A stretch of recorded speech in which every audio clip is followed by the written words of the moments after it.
Hello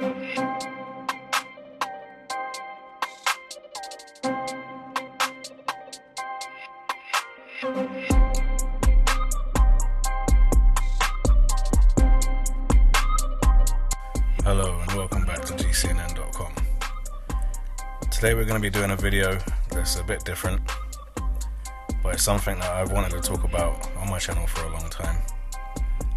It's somewhat moving away from the crime and criminology aspect, more into science and philosophy, which are also two passions of mine. I love reading alternative views on the origins of life, the origins of religion, stories of the human race from the ancient world. I love to research things like that. And today's topic is a chance to combine the best of the science world with the best of the ancient world, which is an opportunity that I couldn't pass up.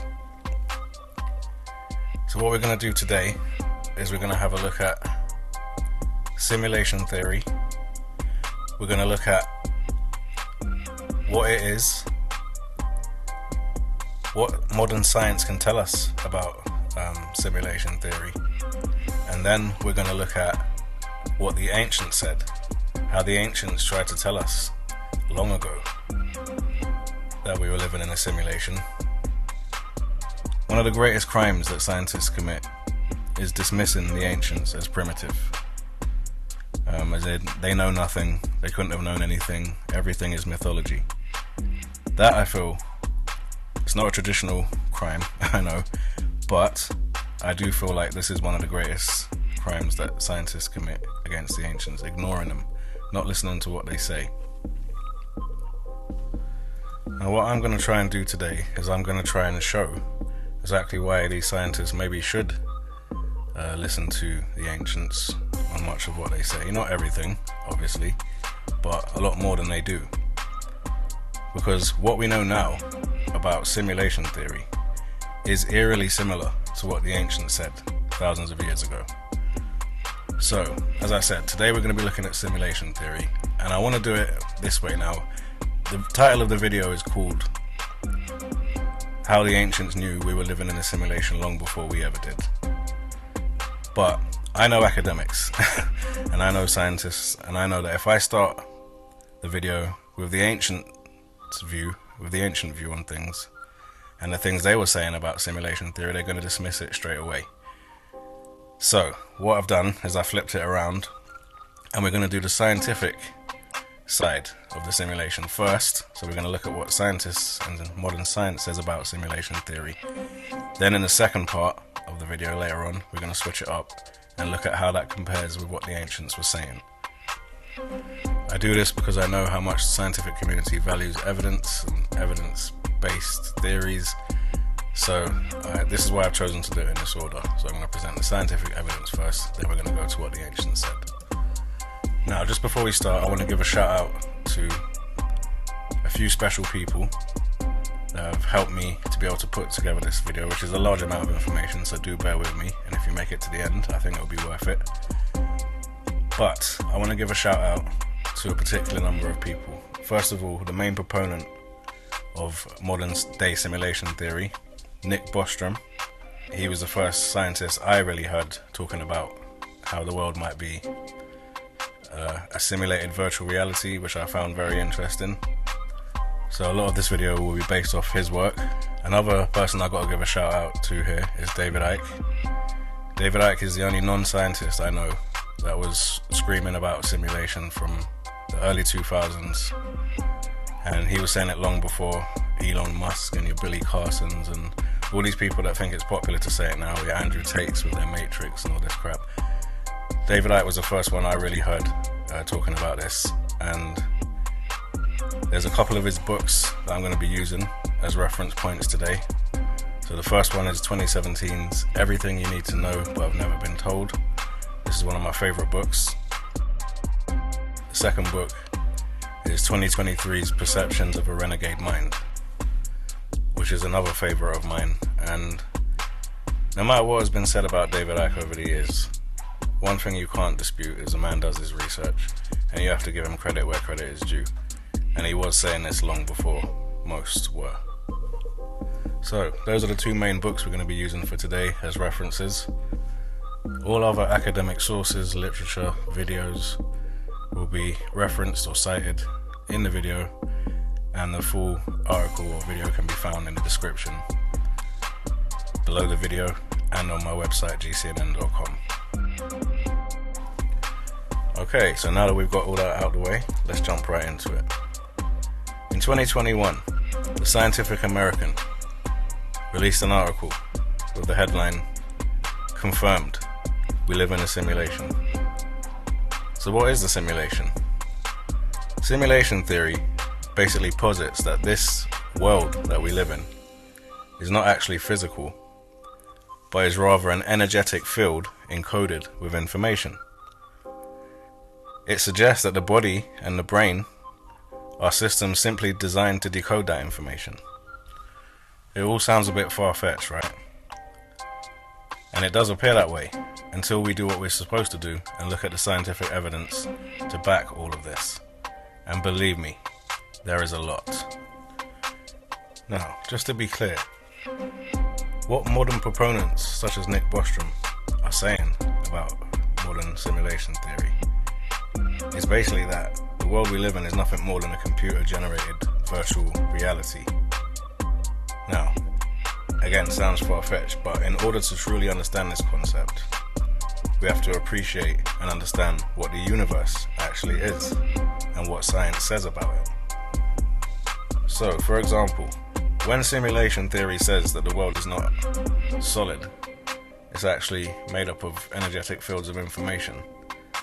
This is technically no different to a scientist telling you that the world is made up of solids, liquids, and gases, all of which are made up of atoms. Everything in the world, everything in the universe is made up of atoms, even me and you. Now, here's the thing about atoms. Atoms are empty space. They're not solid. They don't hold any solidity. So if the world is made up of atoms, and atoms are not solid, then the physical world cannot be solid either. Now, in his 2017 book, Everything You Need to Know But I've Never Been Told, David Icke rather ingeniously points out some facts about atoms and the universe as we see it as a whole, which are rather interesting. Now, these can be found on pages 3 through to 16 of his book, and I want to run through a few of these points with you guys today. So he points out that atoms, pretty much like I'm saying, are empty space. They have a nucleus which is orbited by electrons, but other than that, it's empty space. Now, electrons have no solidity either. Also, he points out that quantum physics states that 99.9999999% of ordinary matter is empty space. Now, in terms of how we see the universe, how do we actually see the universe? From visible light. Now, visible light is actually less than 1% of the electromagnetic spectrum.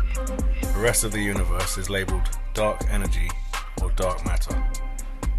Dark just means unseen by the human eye. It just means that we can't see it. So the only way we can see anything is through this one tiny band of visible light. That would also mean that virtually 100% of what exists in the universe is actually invisible to us.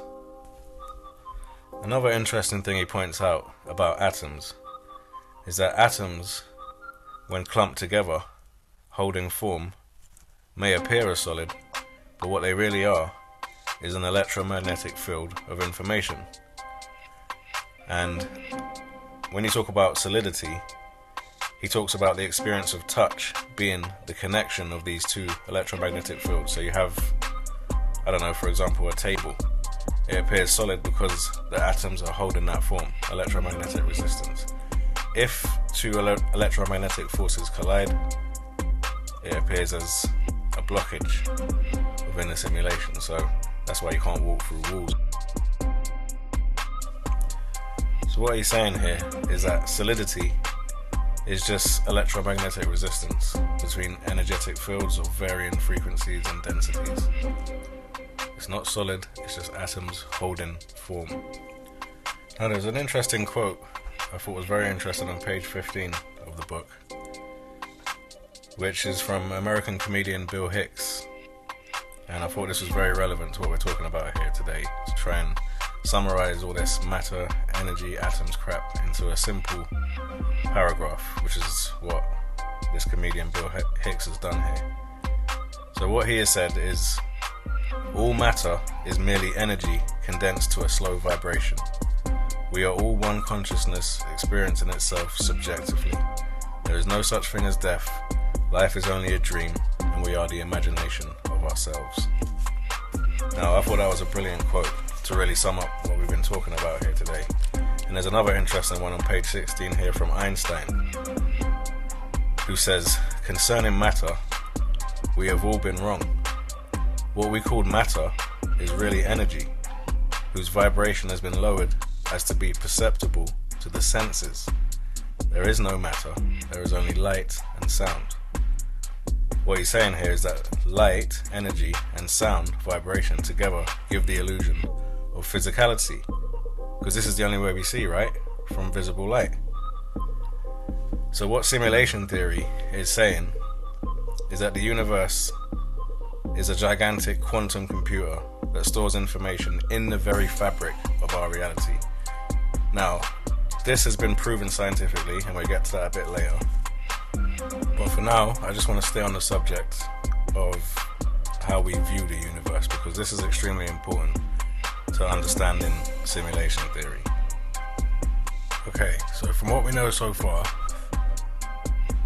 in terms of what we actually see in the universe, we're surrounded by dark matter, dark energy, and the only way we see anything is from a tiny band of visible light, which is less than 1% of what exists in the electromagnetic spectrum, the universe. We basically see a fraction of it, we see nothing. Now, sight, obviously, is one of the 5 senses.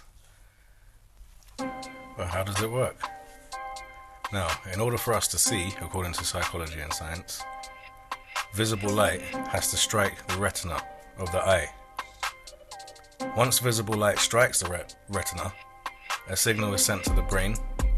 Once the brain decodes that signal or information, an image is formed in the visual cortex. So what most don't realize is our eyes don't actually see anything.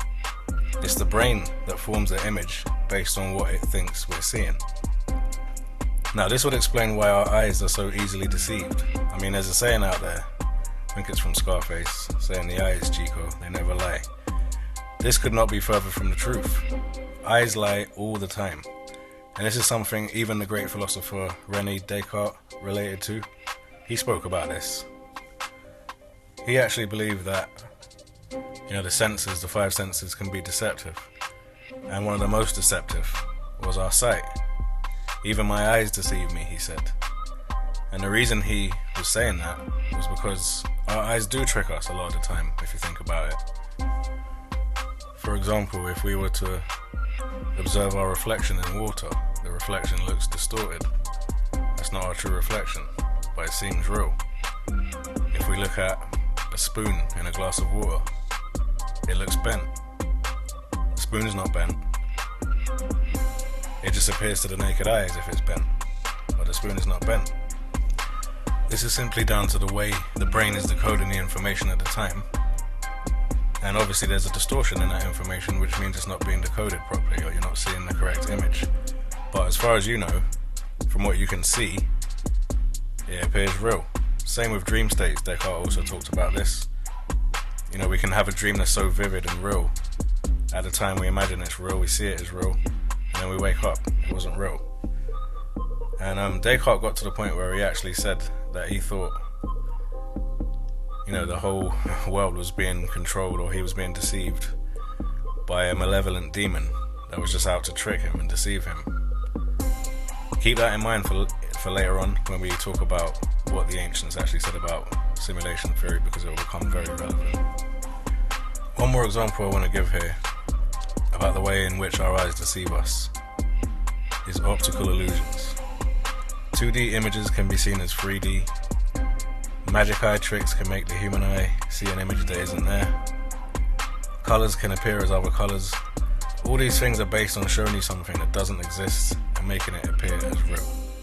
This is done by simply, as I said, manipulating the information that is sent to the retina before the brain decodes it. Now, the brain is predictive. If the information it receives is limited, manipulated, it will make up the image based on what it thinks you are trying to see or decode. Now, many scientists and advocates of simulation theory claim the universe only exists when we observe it. And it might sound outlandish, but if we apply what we just learned about the way we actually see from a tiny band of visible light, visible light is an information source which the eyes need to decode, and it doesn't really sound that outlandish anymore. If we think about it, much like a computer game, the player only sees the parts of the map that are rendered at that particular time, not the whole map. For example, GTA 5. When you're roaming around on the map, it doesn't show you the whole map, it only renders the bits that you need to see as you move through it, then they become clearer. The best example I could give about how our sight actually works in terms of viewing the universe, how we decode from visible light, is actually the internet. So you've got Wi-Fi signals out there that you can't see, so it's information which is decoded by the computer which produces the internet on the screen.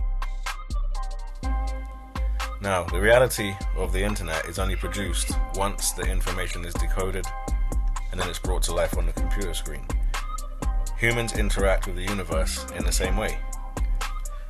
Now, in order to interact with the universe in this way, the body would have to be some sort of, I guess, biological computer. And that is exactly what many in the medical fields and scientific fields and people across the world are now discovering, that the body is much like an advanced computer system. And there's an interesting paragraph here on page 20 of Everything You Need to Know But Have Never Been Told, where he actually makes an interesting comparison of the human body and the computer. And he talks about how when the body dies, it ceases to function, just like a computer. The body goes into sleep mode to conserve energy, just like a computer. It has an immune system with antivirus software, just like a computer. It has a brain, it has a hard drive, all the things which, make up a computer. He goes on to talk about how the 5 senses are decoding systems that enable you, me, whoever, to interact with this 3D simulation. Now, the 5 senses decode waveform information. The waveform information comes from the cosmic internet, we might as well call it, up there, and we turn that into electrical information. But how do we do that? Well, it's been noted that our DNA strands look eerily similar to stationary or standing waves, waveform information. And there's some pictures here which I'd like you to see that will give you a clearer understanding of what I'm trying to show you. Now, form is information, that's the root word. It's decoded from waveform states. The universe has been said to be, by simulation theory, one big standing wave of information that oscillates and holds its solidity. Now, we've got more evidence of this in page 27 of the book. We've got German biophysicist Fritz Albert Popp discovered that DNA vibrates or oscillates to a particular frequency. So our body is tuning into something, it's feeding off something, there's something coming to us that we're decoding. Now, we're aware of the main ones in the 5 senses. Anything else I can't speak on for now. But our DNA is vibrating to something, and the universe is vibrating to something. So, there's obviously something. Now, these Russian researchers, molecular biologists and biophysicists, found that DNA not only receives and transmits information, but also absorbs and processes it. You see what I'm saying? Now, the same thing is true of the brain. Consciousness powers the brain, not the other way around. So what they basically found is that the whole body is some sort of antenna. The same way the brain processes consciousness, DNA can also absorb, process, transmit information. So that would mean that the whole body is a big antenna that could interact with an energetic field such as the universe. So if the whole body is an antenna, that would include our DNA, our human energetic field, our skin, our bone. Everything would be one big antenna, a decoding system. Now, in their prime form or state, these are just waveform electromagnetic fields. That's all they are. DNA is a receiver, transmitter. Now, for a long time, scientists said that only 5% of DNA was active at a physical level. The other 95% was dismissed as junk, which later was proved incorrect. In 1994, Boston Harvard Medical Research found that DNA is encoded with the same structure and rules that are found in all human languages. In 2017, Columbia University at the NY Genome Center discovered that they can use DNA to store, replicate, and retrieve digital files. Sounds like a bloody hard drive. Now, a big part of receiver-transmitter technology, as everyone knows, is crystals. Now, the human body is crystalline for the same reason. We have trillions of cells. The membrane of everyone is a liquid crystal. The pineal gland, the third eye, is crystalline.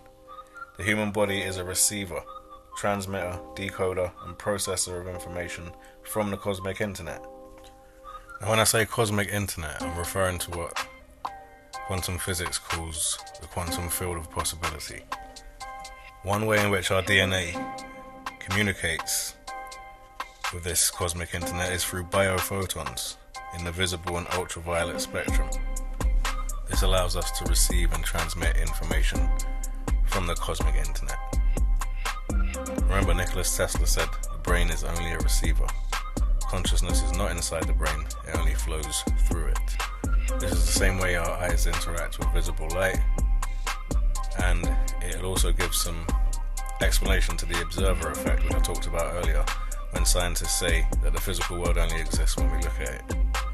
Now, there's more and more evidence to suggest this is true. Some of it can be found on page 30 of Everything You Need to Know, which states that the act of observation or focus activates the decoding systems of the body. When we are not observing, reality is in a waveform state. When we decode waveform information, the 3D world appears. A question I've been asked a lot when I talk about simulation theory is, if it is just a simulation, how can we all see the same 3D world? We look outside, we see the same things. And I would answer that question like this. I would say that the world is a point of interaction. So it's a point of attention that we can interact with. This is our point of view. Our focus is on the world. That's where our attention goes. We as individual people each have our unique point of attention. We are all our unique point of attention as well. So I'm experiencing life as what it's like to be me. A bird experiences life what it's like to be that bird.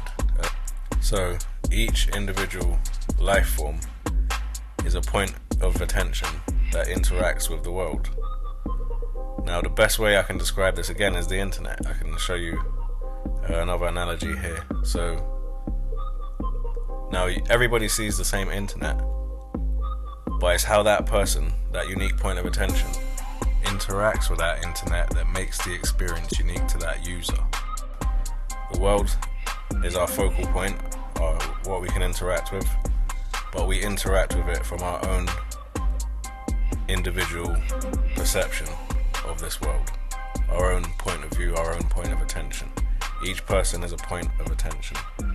Different points of consciousness scattered around the world, tuning into the same frequency, much like a computer system. I know what I'm saying appears very outlandish, but it is actually true. And there's plenty of articles and literature out there that you can read that will back up what I'm saying. and I'm going to put up a few here so you can see what I'm talking about. We got a mainstream article saying your entire life is an illusion. New test backs up theory that the world doesn't exist until we look at it. We got another article from quantum mechanics that says particles' behavior change depending on how we observe them or when we observe them. This was seen in the double slit experiment, of which I'll be talking about coming up. We've also got Professor Andrew Truscott of the Australian National University saying, at the quantum level, reality does not exist if you are not looking at it. I mean, these are people that are working with this every day and understand it, and I finally understand it, so I wanted to try and bring some of this information to you guys. So I've got another quote here from writer Joseph Michael Straczynski, and the quote says, accidents happen, that's what everyone says, but in a quantum universe, there are no such things as accidents, only possibilities and probabilities folded into existence by perception. And I talk about this a lot on my channel. Perception is so key, and I give the example all the time of subliminal advertising.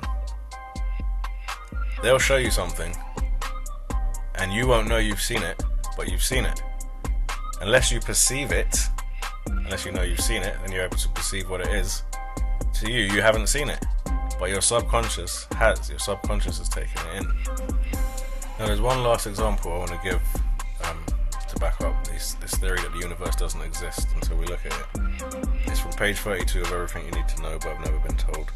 It's an article that was published in the Epoch Times, and the article was entitled Your Mind Can Control Matter. Now, what this article says is that atomic particles were shown also to be waves. Whether they manifested as waves or particles depended on whether someone was looking. Observation influenced the physical reality of the particles, so the act of observing changed the states of the particles. In a more technical language, observation collapsed the wave function. And how do we know for sure atoms behave this way? Do we have any proof? We do. The double slit experiment. In modern physics, the double slit experiment demonstrates that light and matter can exhibit behavior and characteristics of either waves or particles, depending on the act of observation. Now there is a video out there that was compiled by a YouTube channel called The Wire Files. It's a video on simulation theory. It's one of the best videos, explanations of simulation theory I've ever seen. It explains how our reality could be a computer-generated reality, and it also explains how this is all relevant to the double slit experiment. So I want to show you a clip now that will give you a detailed summary of everything I'm talking about, as the video explains it way better than I ever could. So let's roll that clip.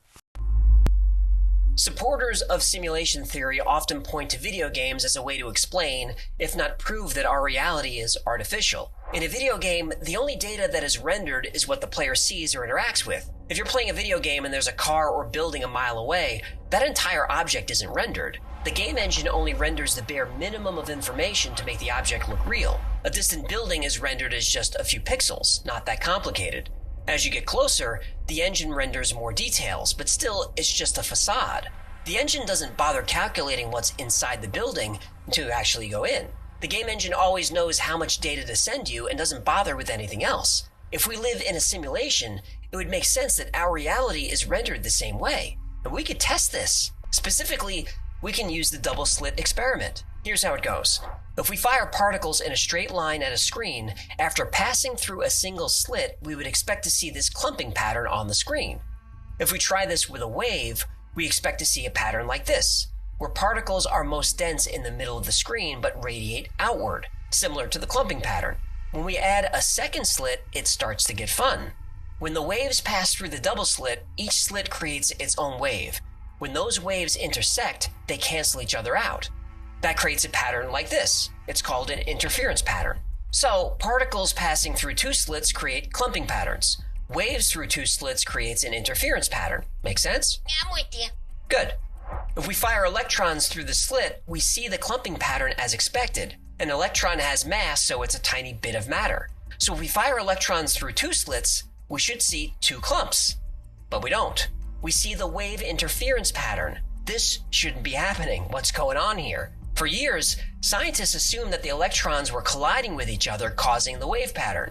But in the 60s, the experiment was modified so that only one electron at a time was fired through the slits. There was no way the electrons could interact with each other, yet we still see an interference pattern. Scientists wanted to see what was causing this, so they added a detector to observe electrons as they pass through the slits. That's when things go from weird to paranormal. As soon as the detectors were installed, the interference pattern went away and the clumping pattern returned. Take the detectors away and the wave interference pattern is back. But that's a different result to what we had earlier. So here's the last bit of sneakiness that we can play with atoms. Surely now, we're going to get to grips with it.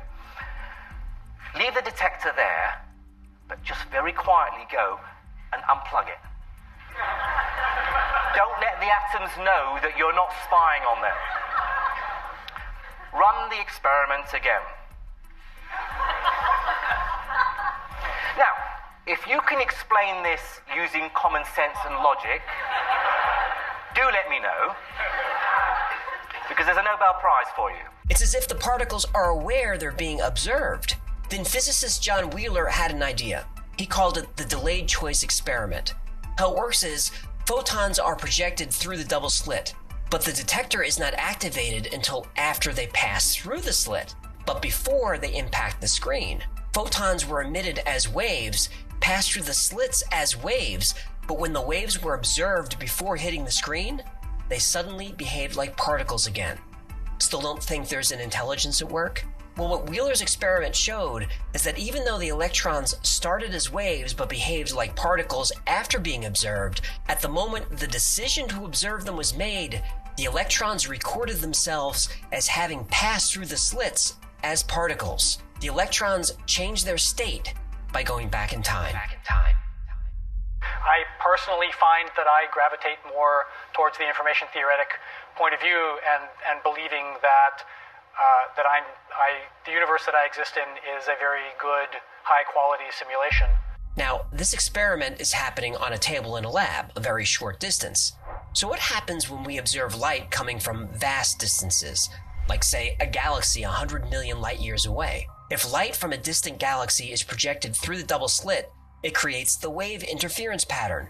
But if we push those photons through a measuring apparatus to observe them, the wave again collapses all the way back to its source. This is called retrocausality. Simply by choosing to observe the photons this way, they reach back through time 100 million years and alter their state on the other side of the galaxy. But like a video game engine, it only does this if we're looking. Even though our universe is full of galaxies, those galaxies may not actually be there.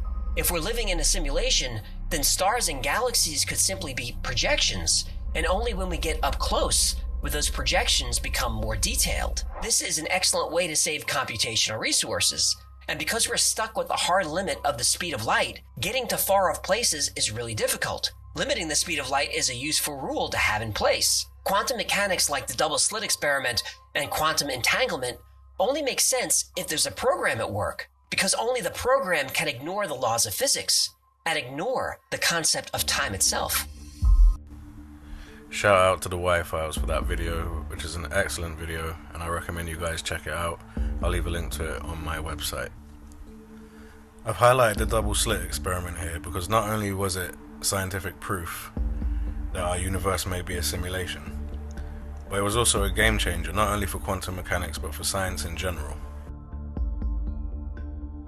The double slit experiment revealed to us that these atoms had made a decision to change their behavior. They had to know they were being observed to change their behavior. Now this implies that the atoms are either conscious, you have to be conscious to make a decision, or it means that the atoms were programmed. Now, what this implies to me anyway, is that either the universe is alive and animated, which many dismiss, and scientists will tell you that the universe is not animated, it's not an intelligence of its own. So the other thing that would imply then is that the universe has been programmed by some form of intelligence. And the reason I say that is because, as many in the scientific community have said, if there's a creation, there has to be a creator. So either the universe is alive and animated, it's an intelligence of its own, or it has been programmed by a higher intelligence of which we probably are not even capable of understanding. Hence why they say, or why I have said in the past, that God is something greater than we can understand. Now, this theme of a higher intelligence manipulating the world is similar to what Descartes was saying earlier about this evil demon that is manipulating the world, this malevolent God. And this theme of an unseen force manipulating the world was referred to not only by Descartes, but was also a common theme throughout the ancient world as well, and we're going to talk more about that a bit later.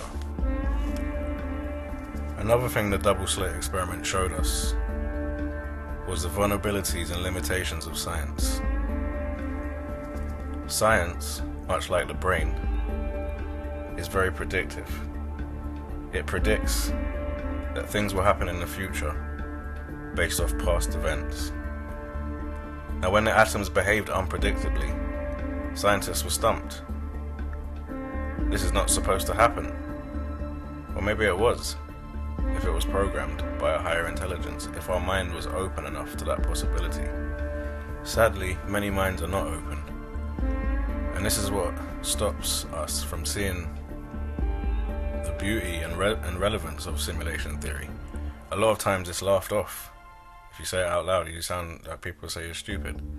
But when you break it down and show the science, it is actually true, and it's one of the truest theories that we have to what the universe or this world actually is. So it's actually a massive breakthrough that we're actually laughing off because of our own arrogance, yet we haven't got the capabilities to understand it.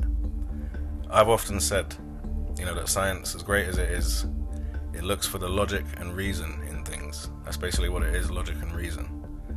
And when you're dealing with a phenomenon of this kind, there's no logical explanation. When you're dealing with the universe, there's no logical explanation for the things up there. We don't have them.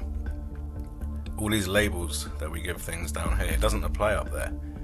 The universe doesn't care what you call the atom or the electron. This is just names that we have for things. Now, it's all well and good me saying that the universe is programmed by a higher intelligence. But what evidence is there to back this up? Is there any proof that the universe is programmed? Yes, there is. Loads of it. Now, referring back to the video from earlier by the Wire Files, he has done an excellent job in compiling and presenting the evidence that the universe is programmed. And as the title of his video suggests, to see evidence of this, all you have to do is look. Okay, so let's look at some of the examples he gives in his video as to why the universe may be programmed in some kind of way. One of the first things he talks about is deja vu and the Mandela effect. The Mandela effect is where people remember something that didn't actually happen or don't remember it accurately. The other thing I mentioned, deja vu, he talks about these things as being glitches in the simulation, where we weren't able to compute that information, or we didn't compute the right information, or there was a glitch in the program which made it reset. And there's an interesting quote from Philip K. Dick which kind of backs up what's being said here, as he says, quote, "We are living in a computer-programmed reality, and the only clue we have to it is when some variable is changed. So when something is knocked out of sync, something is glitched within the, I hate to say it, but the matrix." The other piece of evidence he refers to is the study by James Gates, who studied quarks and electrons and found error-correcting codes in the equations used to describe string theory.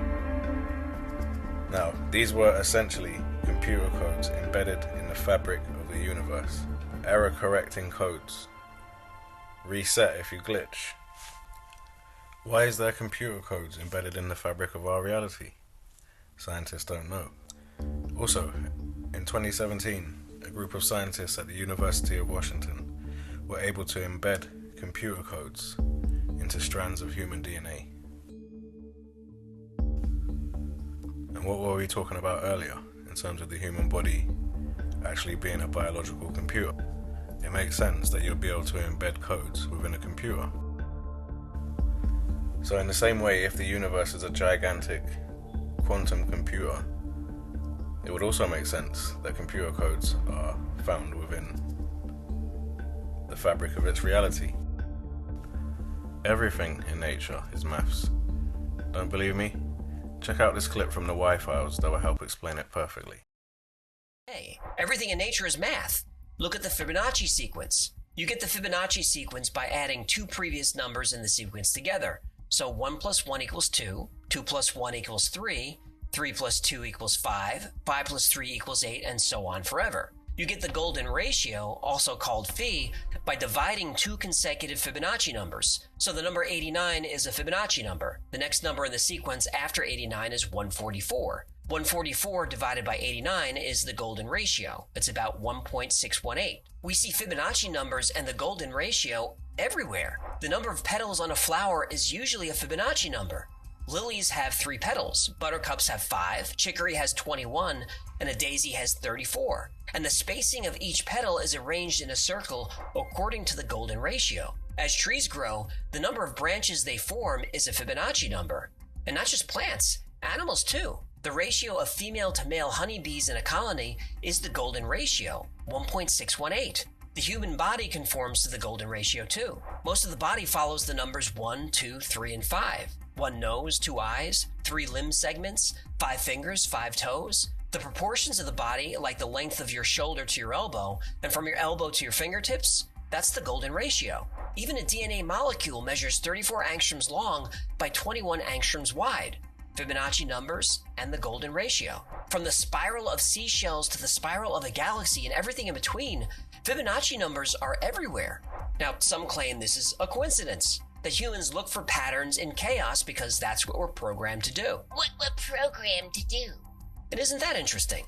By trying to debunk simulation theory, they actually end up proving it. No matter what we study, whether it's something the size of a galaxy or as small as an electron, everything in the universe seems to follow patterns and rules. In other words, a program. So as you can see, there is a fantastic amount of evidence that the universe is actually programmed or some sort of program. But, unbelievably, that's not the only evidence. There's a lot more. So we have Donald Hoffman from the Department of Cognitive Sciences at the University of California. He states that our experienced reality, our whole reality, is like a computer interface, and it only shows us the level with which we interact, and it hides all that exists beyond it. Hoffman also goes on to state, evolution shaped us with a user interface that hides the truth. Nothing we see is the truth. The very language of space and time and objects is the wrong language to describe reality. Now what he's saying is that space and time is not a universal reality. And it even takes out stuff like, when you think about it, things like distance. When we were talking earlier about the computer rendering what we need to see. Is that technically distance, or has it just not been rendered yet? He's basically saying there is no space, time, or distance, only information that is decoded into a holographic or digital reality. David Icke states in his book Perceptions of a Renegade Mind that what we call space is just the absence of holographic objects. So space is a field of energetic information that connects everything to a single whole. More evidence that we live in a simulation was seen through Silas Bean and his team of physicists at the University of Bonn in Germany when they investigated whether or not we live in a simulation. The conclusion of this study was that we probably do live in a simulation, and the conclusion was based on lattice cubes, cosmic rays aligning with certain patterns. The team highlighted the GZK limit, which refers to cosmic ray particle interaction with cosmic background radiation that creates a boundary for cosmic ray particles. Now their paper, which was called constraints on the universe as a numerical simulation. This pattern of constraint that they're talking about is what you would find in a computer simulation. So what they're saying is the perceived laws of physics, the laws that we give this universe down here, the laws of the simulation, only relate to this reality. They don't relate to up there, which is what I was saying earlier. So it's saying that the simulation would find its own laws of physics. Now this might explain why the atoms behaved the way they did during the double slit experiment, once the atoms became aware they were being observed. Our laws of physics, the laws that we give the universe down here, are equivalent to a computer programmer writing codes into computer games, virtual reality games. So the laws of physics only apply to that game. Players within the game, us, interact with the limitations encoded in that game. Now the paper has a very interesting quote in it which I'd like to read to you here. The paper states, "Like a prisoner in a pitch black cell, we would not be able to see the walls of our prison." Now to me that is a perfect description of what the human being is faced with. The walls they're talking about are the walls of the simulation, some call it the matrix, and those walls are contained within the speed of light, the edge of the matrix, the edge of the simulation. Now if we briefly go back to what Professor James Gates found, he is a professor of physics at the University of Maryland. He is also the director of the Center of String and Particle Theory. Now remember what I told you earlier, he found computer codes of digital data embedded in the fabric of reality. What's interesting about these codes that he found is that these codes had a similar binary system, a binary value of 1 and 0 on and off, which were very, very similar to electrical charges. Science often talks about the Big Bang, and many now wonder if this Big Bang that they're referring to was actually the simulation powering up. Now, going back to the on-off electrical charges that were found in the fabric of reality were indistinguishable from those in search engines and browsers, which is very interesting relating to the cosmic internet. The other thing that's interesting about these on-off settings that were found, these codes, is that the human body actually has these same codes relating to on-off electrical charges written within them. So it's in all of us. DNA has a binary value, just like the equations that Gates found. DNA is made up of codes, A, C, G, and T. Now A and C relate to 0, and G and T relate to 1. On-off electrical charges. What these codes are, in my opinion, are the body's digital codes that allow it to interact with the simulation. Now, one thing I want to bring up here about James Gates. James Gates once supported simulation theory and then later changed his mind. But I want people to remember that just because he changed his mind, this does not exclude the evidence that he found. And the evidence that he found, he couldn't even explain. As far as the electrical charges that he found, James Gates had this to say: "We have no idea what they're doing there."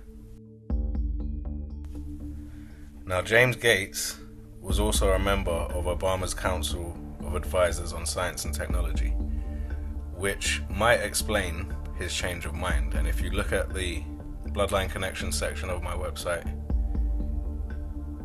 you will see some background there to why I'm not a fan of Obama or his bloodline, and you'll see why I'm saying this might have had something to do with James Gates actually changing his mind. Again, just to reiterate, this does not take away from the evidence that James Gates found. Whether his opinion changed on it or not, that's his opinion, his mind. But what he actually found was hard evidence, facts that cannot be disputed. But wait, there's more. Rich Terrell, director of the Center for Evolutionary Computation and Automated Design at NASA's Jet Propulsion Lab, stated publicly that he believes the universe is a digital hologram created by some form of intelligence.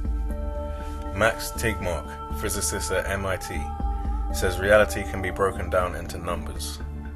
Our world and computer virtual reality have the same principles, numbers. Now, Tegmark actually has a book out called Our Mathematical Universe. It's a great book, and there's a quote here from the book that relates to something I said earlier. And the quote goes like this: "And we're exactly in this situation in our world. We look around it and it doesn't seem mathematical at all. But everything we see is made out of elementary particles like quarks and electrons. And what properties does an electron have? Does it have a smell, or a color, or a texture? No. We physicists have come up with geeky names for electron properties, like electric charge or spin or lepton number. But the electron doesn't care what we call it. The properties are just numbers." And last but not least, for our final piece of scientific evidence, we have the paper which I told you about right at the start of the video. 2021, the Scientific American, with the headline, "Confirmed, we live in a simulation, and the speed of light is its outer limit." So, as you can see, there is overwhelming scientific evidence and support for simulation theory. You can see how important it is. It's not silly at all. It's actually a very credible theory.